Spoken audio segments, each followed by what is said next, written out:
Après avoir traduit les différentes contraintes qui s'appliquent à la courbe de notre fonction dans les vidéos précédentes, eh bien nous sommes arrivés à un système de trois équations à trois inconnus que tu vois ici en bleu. Donc ce que nous allons faire dans cette vidéo, c'est tout simplement résoudre ce système. Alors, déjà, je tiens à te dire que si tu n'as pas fait, si tu n'as jamais vraiment résolu un système par toi-même, si tu ne sais plus trop comment on fait, je t'encourage vraiment à aller voir d'autres vidéos que j'ai faites sur le sujet, notamment des systèmes plus simples, de deux équations à deux inconnus qu'on résout, tu te souviens, avec les deux méthodes, peut-être que tu as déjà entendu parler de ça, c'est la méthode par substitution ou la méthode par combinaison de lignes. Donc là, je suppose vraiment que tu es à l'aise avec ces deux méthodes qui permettent de résoudre un système en général. Euh, donc je t'encourage vraiment, si tu n'avais pas trouvé ce système au début de l'exercice, eh bien tout simplement à mettre en pause la vidéo et à le faire, hein, à essayer de mettre les mains un petit peu dans le cambouis comme on dit, c'est-à-dire tout simplement à prendre une feuille de brouillon et à t'entraîner sur ce système et à le résoudre.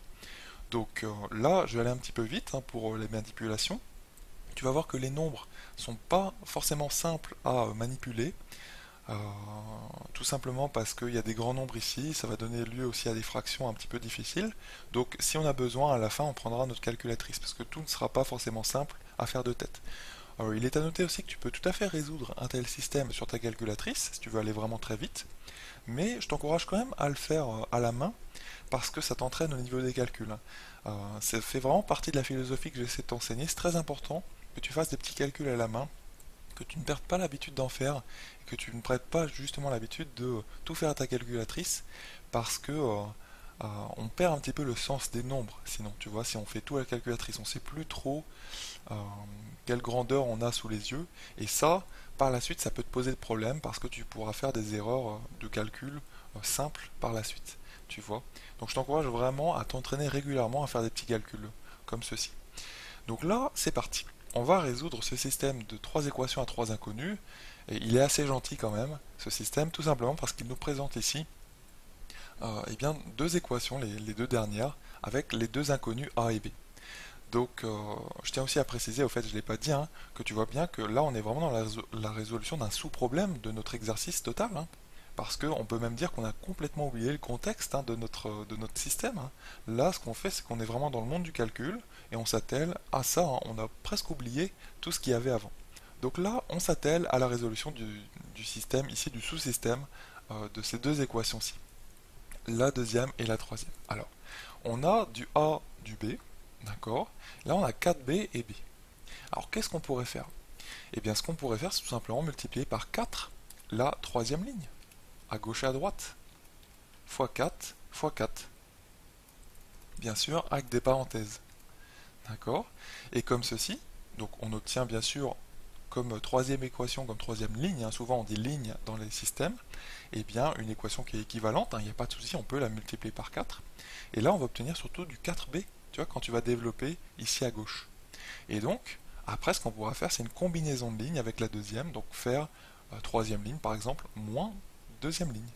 Donc là, ce que je te propose, eh bien, c'est tout simplement de recopier, on va recopier tout ça, donc ça va donner 125A. Alors c'est un petit peu long hein, si tu décides de bien rédiger. On va essayer de faire ça jusqu'au bout. Plus C égale 0. Donc là on va mettre 147A. Tu remarques aussi hein, que j'essaie autant que faire se peut, c'est pas évident à dire cette expression, de mettre les variables, les mêmes variables les unes en dessous des autres. Tu vois, je mets les A, je fais une colonne de A en fait, une colonne de B. S'il n'y a pas de C, ben, je mets un vide, tu vois. Et bien ça facilite vraiment la lisibilité hein, de ton système. Très important si tu peux le faire. Donc 4 fois 75. Alors 4 fois 75, ça fait 4 fois 70, c'est-à-dire 280 plus 20, hein, 4 fois 5. Donc ça fait 300A. Tu vois, ce genre de petit calcul, hein, c'est toujours intéressant que tu le fasses de tête. Plus 4B, ça c'était le but de la manœuvre, on va obtenir un 4B ici. Et à droite, on obtient moins 8. Bon, alors maintenant ce qu'on va faire, c'est tout simplement juste faire une combinaison de lignes. On va faire tout simplement fois moins 1 si tu veux celle-ci, mais en bref, on va faire la troisième moins la deuxième, membre à membre. Donc là, je ne vais pas recopier tout, on va juste avoir 300A plus 4B moins 147A moins 4B, ou moins si tu veux entre parenthèses 147A plus 4B. D'accord. Et à droite, on va obtenir moins 8 moins 0, tout simplement. Donc on obtient cette équation-ci, qui va en fait ne comporter que du A, Et c'est ça le but hein, dans un système. Je te rappelle que l'idée c'est petit à petit de se débarrasser des inconnus et revenir à des équations. C'était à 3 au début, et bien à 2, puis après à une inconnue, puis après tu trouves cet inconnu et tu remontes dans ton système. C'est ça le principe général de résolution d'un système. Donc là, on arrive à 300A plus 4B, donc pour détailler un petit peu, hein, donc moins 147A moins 4B égale à droite tout simplement le moins 8. Moins 8, moins 0. D'accord. Là, les 4B vont s'enlever, c'était le but de la manœuvre hein, depuis le début. Et 300A moins 147A, ça fait 153A. 153A égale moins 8. Donc ça y est, hein, on va pouvoir obtenir notre petit a. Le petit a va tout simplement valoir moins 8 sur 153. Donc en divisant par 153 à gauche et à droite. Donc ça c'est plutôt pas mal, hein. C'est pas une fraction qui est simplifiable, tout simplement parce que 8 c'est 2 fois 2 fois 2, et 153 il n'y a pas de 2 hein, là-dedans, parce que c'est pas un nombre pair, tout simplement. Donc ça c'est une fraction irréductible, on essaie hein, autant que faire se peut de réduire nos fractions, hein. C'est très important quand tu fais un calcul un peu long, hein, il faut simplifier au fur et à mesure hein, et pas à la toute fin. Donc là maintenant, une fois qu'on est là, eh bien, on remonte pour trouver le b. On va remonter par exemple à cette équation-ci, 75a plus b égale moins 2. D'accord. Donc ça veut dire que b, en passant le 75a à droite, eh bien c'est moins 2, moins 75a. Donc je vais l'écrire juste là. b, c'est moins 2, moins 75a. Ça c'est toujours vrai. Hein. Et donc, on remplace le a parce qu'on vient de trouver, hein, donc on va obtenir moins 2. Alors moins 2, c'est combien? En mettant au même dénominateur, ça va donner moins 306, moins 2 fois 153 si tu veux, moins 306 sur 153. Hop, 153, voilà. Et donc ça va être notre dénominateur commun. Hein. Et 75, enfin moins 75 fois moins 8. Alors là, il faut calculer un petit peu. Déjà, ça va donner un nombre positif. Hein, ça redonne en fait 75 fois 8. 70 fois 8, ça fait combien déjà? Ça fait 560. Et plus 5 fois 8, ça fait 40. Donc c'est plutôt pas mal. On tombe sur un nombre rond, en fait, entre guillemets. C'est-à-dire plus 600.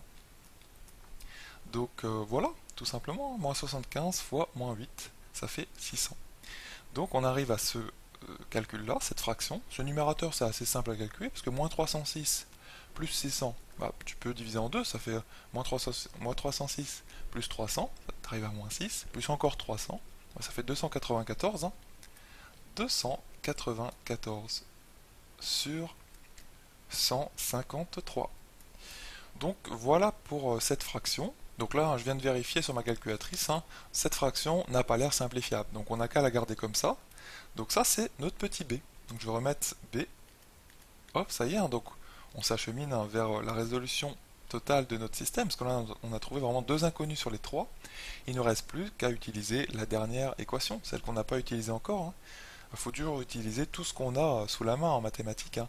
Donc là, évidemment, si tu n'as pas utilisé l'une des données, c'est-à-dire celle-ci, hein, cette équation-là, eh bien, il faut l'utiliser à un moment donné. D'ailleurs, pour cause, hein, parce que tout simplement, elle fait intervenir c'est la seule à faire intervenir l'inconnu C. Donc forcément, il faut l'utiliser. Donc le petit c, ça va être égal en passant en fait le 125a et le 5b à droite. Eh bien, ça va donner moins 125a moins 5b. Voilà. Donc là, on essaie de voir un petit peu ce que ça donne au niveau de nos fractions. Donc le tout sur 153. Donc on va trouver moins 125 fois tout simplement moins 8.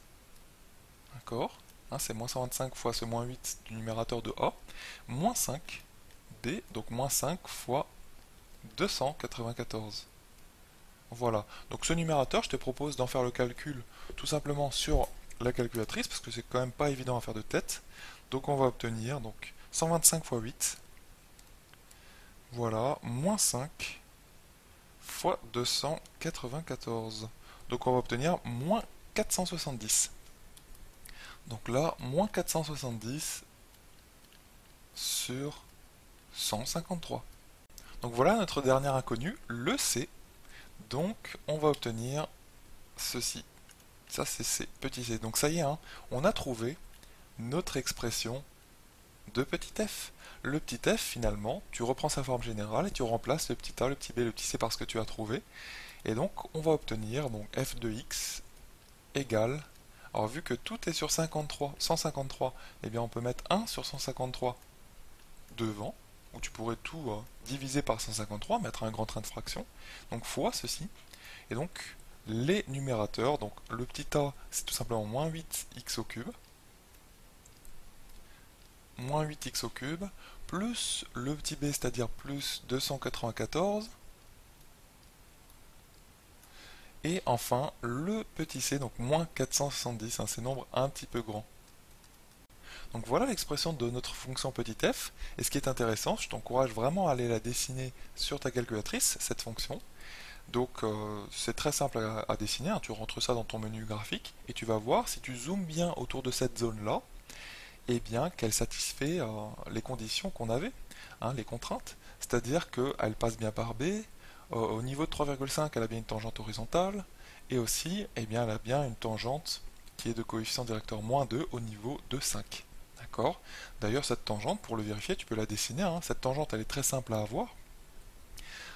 La tangente, tu sais tout simplement que c'est CB, tu vois, donc cette droite CB.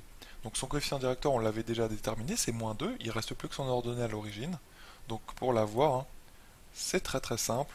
Tu te souviens qu'une droite en général, c'est y égale ax plus b, et donc cette droite, tu sais aussi qu'elle passe par b, donc ça veut dire que là on a déjà, si tu veux, y égale ax, donc son a c'est moins 2, donc moins 2x plus b, il manque juste son b, pour pouvoir la dessiner sur ta calculatrice. Pour avoir son b, tu remplaces le y et le x par 0 et 5 respectivement. Donc 0 égale moins 2 fois 5 plus b. Donc tu vois que moins 2 fois 5 ça fait 10, moins 10 pardon, et donc en le passant à gauche ça va faire b égale 10. Voilà. Donc si tu dessines la droite d'équation y égale moins 2x plus 10, en fait c'est la droite CB, et bien tu vas bien voir que c'est tout simplement la tangente au point d'abscisse 5 de la courbe de f. Je t'encourage vraiment à aller la dessiner. Donc tu zoomes bien, par exemple tu peux prendre une fenêtre qui est de, je sais pas, de 2 jusqu'à 6 au niveau des x, et au niveau des y, tu n'as qu'à prendre de moins 1 pour voir un petit peu en dessous de l'axe des abscisses, jusqu'à par exemple 3, ou 2,5, quelque chose comme ça. Donc voilà, je t'encourage vraiment à aller le voir. Tu rentres ces nombres un petit peu compliqués, n'oublie pas le 1 sur 153 devant, tu n'oublies pas les parenthèses aussi, et tu verras normalement que ça devrait marcher.